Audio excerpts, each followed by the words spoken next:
Principal Drake, for the hospitality here today.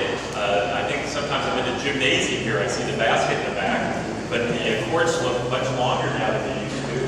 Much more gravity now than they used to. I don't know why, but it's very, very nice to be here. And I know it's a busy morning for everybody, especially with the inclement weather, so we really appreciate your being here. Certainly due to the national economic meltdown, there's been a great loss by the consumers of our state, by our country, in many of our financial markets. Certainly the growing unemployment lines that we've seen have put a real strain on many families throughout California, and it's been a hardship for many of our families. Also with the governor's inability to reach a budget compromise and consensus with our friends in the legislature, has further exacerbated an already very difficult fiscal situation here in the state of California. Low and middle income families have particularly been hit hard by this prolonged and protracted economic recession that we're currently experiencing. Now, as families continue to tighten their belts due to these economic situations, we have seen a dramatic increase in the number of students who now qualify for our subsidized meal program at our school sites. Last year, as a state, we ran out of money in May to help subsidize these meals. Fortunately, the federal government and local school districts were able to make up this difference.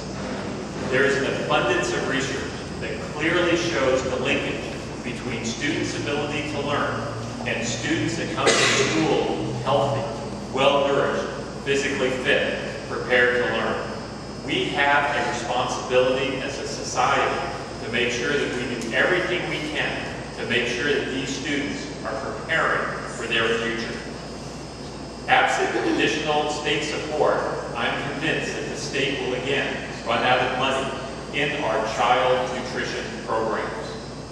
Last year, to give you some figures for illustrative purposes, last year we served a record number of meals at our schools throughout California.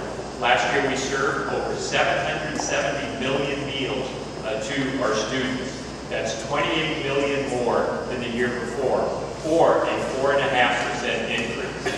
Perhaps a better example would be during the months of September and October of 2007, and between the months of September and October of 2008, we served 12% more meals in just 1 year.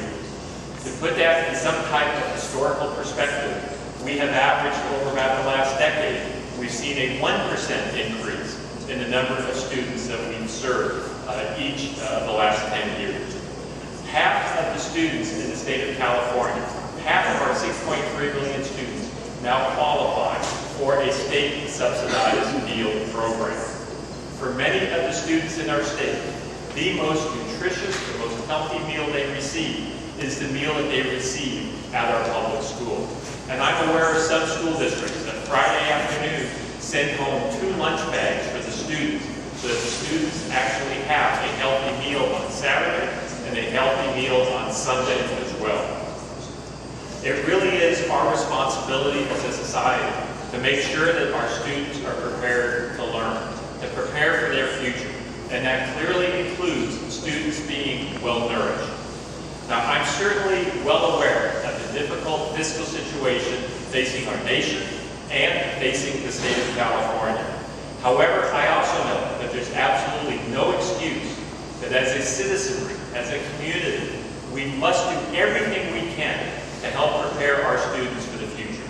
There's no excuse that we do not provide adequate, nutritious meals for our kids. That's why I'm here, and that's why I'm here with so many friends behind me. And I'm here today in support of Assembly Bill 95. Assembly Bill 95 has been authored by a longtime friend of mine and a longtime advocate for children in our state. An individual, Assemblyman Tom Corvallis, who knows the importance of students coming to school to be healthy, to be physically fit, and to have access to healthy, nutritious, quality meals. And I want to publicly thank Assemblyman Corvallis for his leadership role over the years on these issues.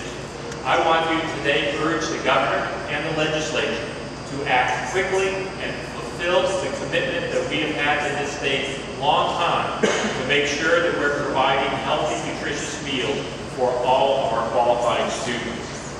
Local school district school budgets are already significantly strapped, and with many of the pending cuts yet to be determined in Sacramento, they simply cannot afford on their own to again incur the shortfall that currently exists in our student nutrition programs. Too many school districts are already looking at laying off staff, if they haven't already, in many of our cafeterias. And too many school districts are already shortchanging the standards that we have for healthy, nutritious meals. Too many districts are already walking away from healthy fruits and vegetables due to economic reasons. And we must make sure that that does not occur here in the state of California. I again want to thank everybody for coming, and now ask the author of this key legislation to come forward and say a few words. My good friend, State Assemblyman Tom Corvallis.